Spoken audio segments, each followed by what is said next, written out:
We need look no farther than Israel's land policies. In fact, according to a recent New York Times article, 91% of the land in Israel explicitly cannot be sold to non-Jews. And a portion of that land can't even be rented by non-Jews. Land's operated by the Jewish National Fund. When we look at education, we see separate but equal school systems. In fact, did you know that the education of Palestinians in Israel is ranked lower than the education in the occupied territories?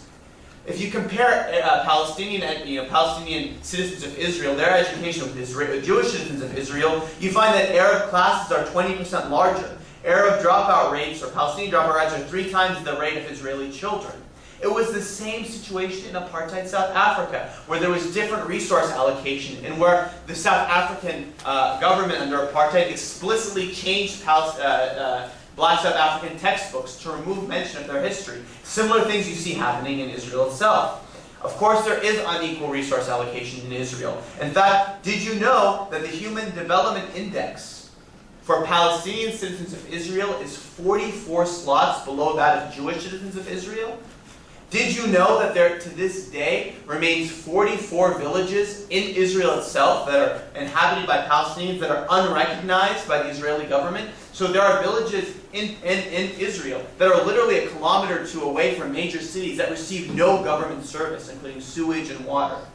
Of course, most symbolically, much like South Africa, Israel's marriage law gives Israelis the right to marry anybody of any citizenship across the world. And they can immediately become citizens of Israel, except Palestinians.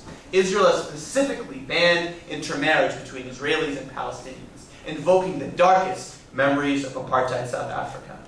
Now, I do want to say one thing, that there are important differences that have been talked about. Now, I want to go into 5 differences that have been mentioned.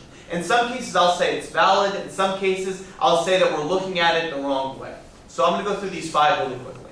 The first is some people say, and you might even hear this in the question and answer today, that, well, there's a different logic between South Africa and Israeli, apartheid. South Africa, they were just racists, and Israelis, they just kind of had to do it, or something along those lines. I would argue that there might be an element of truth in that, but also some of that is a reflection of the time we're in.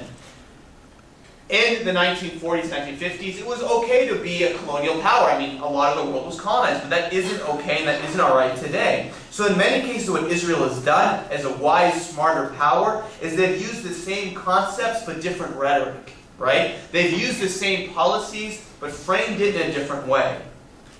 John Dugard, who was a South African lawyer and has become a UN human rights monitor, had this to say, quote, "Apartheid was all about land. Apartheid was about keeping the best parts of the country for the whites and sending the blacks to the least habitable, least desirable parts of the country. And one sees that all the time here in the occupied territories, particularly with the wall, which is really a land grab. One sees Palestinians dispossessed of their homes by bulldozers. One can draw certain parallels with respect to South Africa that during the heyday of apartheid, population relocation did result in destruction of property. But not on the same scale as devastation in Gaza in particular, or in the West Bank."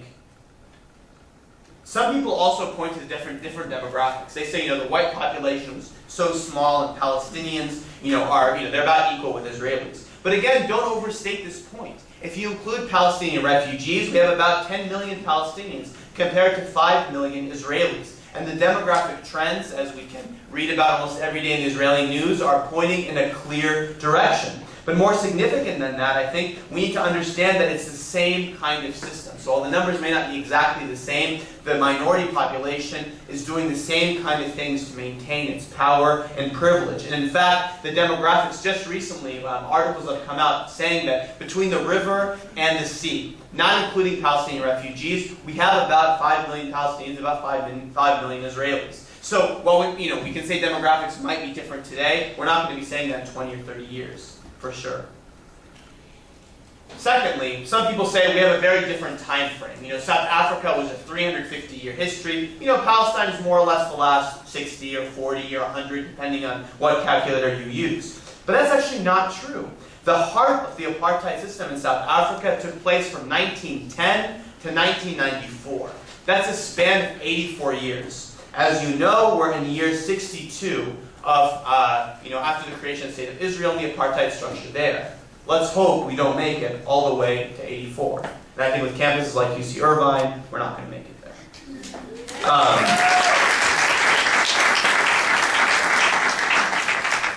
The third difference people point to is they say the U.S.-Israeli relationship is very unique. There wasn't a parallel, of course, in South Africa. But again, that has some validity, but we shouldn't overstate it.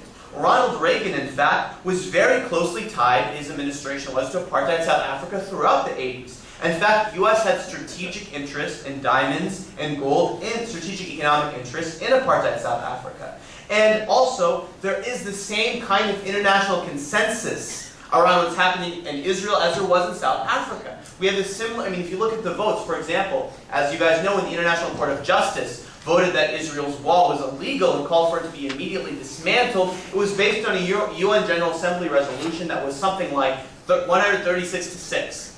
Some obscene, unbalanced number. And of course, it was a unanimous vote. So with the U.S. abstaining. So when you look at these trends, it's clear we have an international consensus on Palestine that's very similar to South Africa. The fourth difference people point to between South Africa and Palestine, of course, is the difference between the ANC and the PLO. And of course, we have to acknowledge that there is a difference. The ANC never accepted the Bantustan system, but the Palestinian leadership did accept it in the form of the Oslo Accords. However, we should not forget that the ANC did sometimes use violence. Let me remind you of some quotes of Nelson Mandela. First, he wrote that, quote, "Violence was the only weapon that would destroy apartheid, and we must be prepared in the near future to use that weapon." Again, I'm not here speaking and endorsing the use of violence, but rather to say we have an unequal power relationship, where we have a colonial power that has a military, nuclear weapons, one of the strongest militaries in the world, facing a defenseless population without an army. When you have a colonizer versus colonized, occupier and occupied, you cannot equate the violence of the power with the powerless. In fact, Mandela himself wrote that the powerful party is the one that defines the form of struggle. He wrote that, quote, "We felt that without violence there would be no way to open to the African people to succeed in their struggle against the principle of white supremacy, read Zionism. All lawful modes of expressing opposition to this principle had been closed by legislation, and we were placed in a position in which we had to either accept a permanent state of inferiority or to defy the government. Again, we have a way of whitewashing history. We have a way of looking at people the way we want to look at them. But when we look at the ANC, we see these realities. And when we look at Palestine, we see that Israel, people often say, why is there no Palestinian Gandhi? Well, they're sitting in Israeli prisons. Israel has a consistent record of not only opening fire on nonviolent protesters like they've been doing weekly in places throughout the West Bank like the Ain, but they also have a history of arresting people like that. We should also remember that people say, well, Hamas, that makes it different. But let's not forget that there was an equivalent to Hamas in South Africa. In fact, the Black People's Convention in South Africa issued the famous proclamation that black must rule. We shall drive the white people to the sea. Okay, the fifth area of difference that people point to is that Israel has fought wars for survival. That Israel faces unprecedented threats that South Africa never had to face. Again, some truth, but again, a lot of it is imagined. Israel has used far more violence than apartheid South Africa ever used. We never saw in apartheid South Africa the kind of attacks that we recently saw in the Gaza Strip or that we saw in 2006 in Lebanon. Again, I'm going to turn to Ronnie Kasrilius, who was, again, as I talked about earlier, he was a Jewish member of the ANC and the intelligence minister of South Africa. Here's what he had to say after he visited the Palestinian territories to assess the effect of Israel's assault in 2002 in response to a wave of suicide bombings. Here's what he said. Quote, again, a Jewish member of the ANC. "This is much worse than apartheid. The Israeli measures, the brutality, make apartheid look like a picnic. We never had jets attacking our townships. We never had sieges that lasted month after month. We never had tanks destroying homes. We had armored vehicles and police using small arms to shoot people, but not on this scale." This is 2004. This is not 2008 Gaza. This is not 2006 Lebanon.